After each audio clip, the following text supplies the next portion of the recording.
Before you jump into your trading week, you always want to make sure that you're analyzing appropriately. In this video, I want to show you exactly how I analyze the upcoming week at the end of the previous week. And this is something that I've done very routinely in my more active trading days. Now that I'm also starting to trade manually, I am back at analyzing every single week to make sure that I'm staying in front of potential swings that could happen in the market. If you watch this videos or you know my journey, I have done this for many years and I have predicted numerous 100, if not 1,000 pip swings that are still relevant to this day. Now, I picked up the skill of trading back in 2014, 2015 and have never stopped since. So if you want to see how I approach the markets, let's jump right in.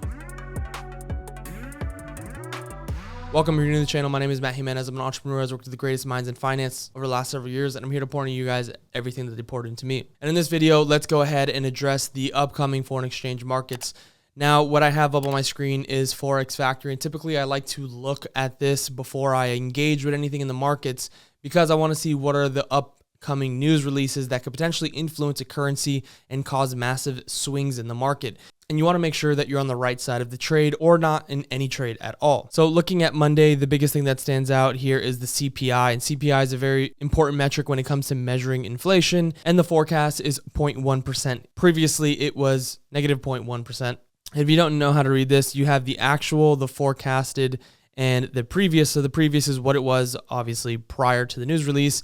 What they're forecasting, like I said, is a 0.1%. And then the actual is what it actually comes back as. What is the data saying? So if they hit their number, this will be bullish for the euro, meaning it will cause some strength in the euro. In fact, I have already seen a bit of euro strength playing out. A lot of the times with news, the move already starts to happen prior to its release, and the release causes a more exacerbated move. So if we do come back at this percent, I do anticipate some euro strength. We also have some other important news releases for the US dollar, which is a Jerome Powell speech. And with speeches, it's very hard to predict what's going to happen because there is no previous, there is no forecasted, and there is no actual. It is strictly based off sentiment, and you don't know what they're going to say. So typically with these speeches, you want to look for any statements of them being dovish or hawkish. And typically this approach is adopted when economic growth is sluggish, inflation is low, or unemployment is high. Dovish policymakers are more likely to support measures that stimulate economic growth, such as lowering interest rates or implementing quantitative easing. These are all things to stimulate an economy. Now, on the other hand, hawkish would be the complete opposite, meaning tighter monetary policies and higher rates. Now, if the speech comes back dovish, which I am anticipating long-term for the US dollar, I think that this next talk will be a little bit less of that and a bit more hawkish, just because the last previous talks that we had were very dovish on our currency. In fact, there was multiple rate cuts that just happened. And I think that this one, while yes, the overall theme is dovish and they're going to continue loosening monetary policies and cutting rates and trying to do whatever they could do to cause a stimulation in the economy, I think that this one will come back for a little bit of US strength. And in just a moment, we'll look at the charts to see if that does make any kind of sense.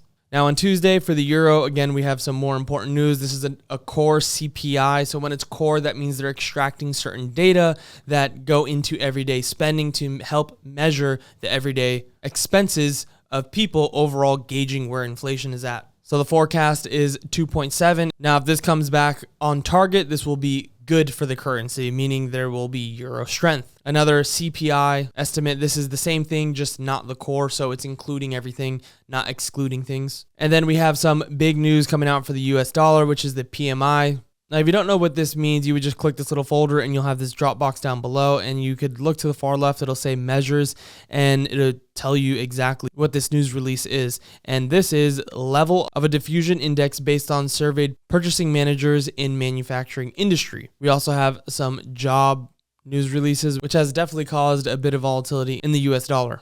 The number of jobs openings during the reported month, excluding the farming industry. Wednesday, we have a non-farm payroll, which this happens every single month, and it's very important to keep your portfolio in mind because non-farm payroll is typically the most volatile news release that can come out. Scroll down now for the franc, we have a CPI. Again, this measures inflation, and they are forecasting a negative 0.0, and the previous was 0. So if they hit their target, that will be bullish for the currency, and if not, bearish. We scroll down a bit more. That Thursday, we have unemployment claims, which is very important. Definitely can cause a ton of volatility in the markets. We tend to look at a lot of jobs claims because it shows how the labor force is doing, and it also indicates how well our economy is doing to a degree. And this exact unemployment claims is the number of individuals who filed for unemployment insurance for the first time during the past week. So if we see an uptick in these numbers, obviously that means more people are losing jobs and they're looking for some type of compensation, which would not be good because who's going to have to pay for that? Taxpayers. And where's that coming from? Everyday people like you and I. And who's taking it from us? The government, to allocate to people that are losing their jobs. So every single month on the first Friday of the month, there is an FP, which is one of the most volatile news pieces to come out, as I said earlier. And we have that coming out this Friday at 8:30.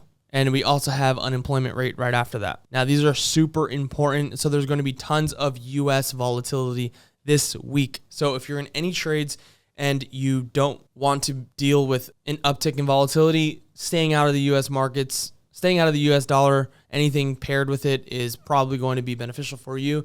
Now, enough of this boring news stuff. Let's actually go to the charts to see what it's looking like. Typically, when I start my week, I always like to look at the Dixie because it's super important for me to know where the dollar is and where can we expect it to head in the current week or month, and this will allow me to gauge whether I want to be bearish on the dollar or bullish on the dollar. So right now we're sitting on the 200 moving average, which is very important. As you can see, it's holding at some level of support, and if I was to go ahead and grab this and plop this here, as you can see, we're sitting on some previous support alongside the 200, and there is a bit of a bullish divergence happening. It's very mild. I almost can't even say if this is a full divergence yet, but you could definitely see something forming here from this low to this current low. You can see the chart did push a bit lower, and on the RSI it shows a higher low, just very slightly. So not anything to go crazy about, but I am looking at that. Yeah, so on the monthly, we're sitting on some pretty interesting structure here, which was previous resistance. As you can see, multiple attempts to break it, and then now there's multiple attempts to break it to the downside. So previous resistance always turns to support when broken, and as you can see, this is it playing out. And we are sitting on the monthly 100 moving average, which is also going to potentially act as a level of support. Now, if this level breaks, the next area that I'm looking for is this previous price action, which would align perfectly with this 200 moving average. So if I was to just grab another level of support here, if we did break down this level, we'd push into this region of structure where we're having previous price action as support and as resistance, as well, as you can see over here, which would align with this 200 moving average right here, this yellow line. All right, so USD JPY, this is one that I am actually kind of interested in. If you guys watched my last video on USD JPY, I talked about having a long position right here with this bullish divergence. Unfortunately, I did not take it, but if someone did watch it and take it, they would have hit the take profit in which I had it right above over here. And this would have been an amazing multiple 100 pip swing, but unfortunately, I'm not going to re-enter it after the move has already happened. What I'd like to see for UJ is this actual head and shoulders play out, and maybe I'm being a bit optimistic here, but it would be an amazing setup. I really want this to come to fruition because I would be looking for shorts right up in this area where these moving averages would cross, and the cross is also another indication that there is a sell in this instance. So I'm going to be watching this and looking at price action as we approach this level over here. Let's keep it moving. Okay, so USD CAD, this one's looking a bit interesting. Reason being is because we've just had continuous higher lows, but we have been failing to make new higher highs as we come to this area of resistance, and we're unable to actually break above. So with that being said, typically in this area, this is not anything I would trade, but what people would look for is a bounce either to this upper area and then potentially close out. But what is actually showing here is a breakout pattern. So this is not anything I would look to trade. I am watching it though, because there could be a breakout on this pair pretty soon. Now, GJ is something that I was looking at. In fact, if you watched my previous video, I was very interested in a long position right around here, actually. So I was looking at this exact position for a long right here.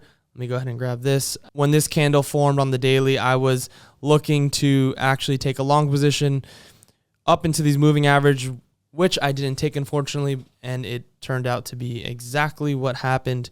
But now what I'm looking at is a bit different. If I drop to the weekly, I'm looking at this overall theme of a potential head and shoulders here which is a reversal pattern. So remember what I just said right there. A head and shoulders is a reversal pattern. And with that being said, this is a clear uptrend. So what would indicate a downtrend is a reversal pattern like a head and shoulders. This is why I'm looking for something to validate a longer term swing, which would be the reversal to a downtrend from this uptrend. Same thing on UJ. It's not the prettiest head and shoulders formation, but it's one that I'm really hoping we can get done over here because it would just be the perfect setup. And this right now is looking kind of good for a potential short. I just don't like the area of where we're in because there's tons of support as we short down into this area. So if we shorted down into this area, we'd have this first line of support, which is this 100 moving average. And if we were to find this position, this would still give us about a 1.3R, which is okay. Typically, I'd like to go for a 2R, which would be just right below this 100 moving average. This position is interesting. I don't think I will take it, but I'm going to be watching it as it progresses and seeing if there is any potential opportunities for this to actually play out. As you can see, we've had the cross in the moving averages. We have price action below the 200, and you can see the overall arc has changed definitely to the downside. Nothing that I'm going to take yet, but I am watching it, and we also do have this massive bearish engulfing candle, which is definitely enticing to want to find a short position. But I'm going to sit on my hands for now until I can get a proper setup. I'm not going to force a position because that could end up not doing so well. AJ, this is another one where it's exactly what GJ is showing. AJ and GJ are pretty correlated. So same setup, same idea here. Not anything I'm taking. I will let you know if I do take it and I'll update you. But at the moment, nothing. CJ is kind of interesting as well. Again, it's very correlated with AJ and GJ. As you can see, all of them have almost the same candle formations in the same exact area off of an uptrend. But I'm not going to take it. I'm just going to watch it, because it could definitely still bounce to the upside. And again, here is the Frank, which we have news coming out this week that could actually push this into some type of new uncharted territory, meaning push into the downside with this potential head and shoulders that could be forming here. As you can see, you have a left shoulder, the head, and this is now trying to form a potential right shoulder, which on the monthly, as you can see, this bearish divergence, this RSI is showing higher lows. Meanwhile, we're pushing with higher highs. So this does look like something that could roll over, and this move has been extremely extended. So it would make sense if there's a bit of a pullback here. But again, the price action is very sloppy. It's not anything that I'd be really interested in. I only like taking trades that I'm excited for the setup. This does look a bit enticing though. The moving averages twisting over to the top of price action, meaning it's now resistance. You have all the crosses happening, and then you have break of structure. As you can see, we're forming new highs. We're forming lower highs and lower lows. So it is interesting. We do have this bearish engulfing. I will be watching this pair as well to see if there is any actual shorting opportunities. There you have it for the upcoming week in the foreign exchange markets. I don't see any positions that I'm excited to take, but there are a couple things that I'm looking at, primarily in the yen pairs. Across the board, I think that we can have a spillover on some of the yen pairs, which I'm trying to find the most appropriate entry. Unfortunately, there's no appropriate price action that I'm interested in. But with that being said, if you enjoyed this video and you want to see more market breakdowns, please leave a like, comment, and or subscribe. Like always, my friends, peace.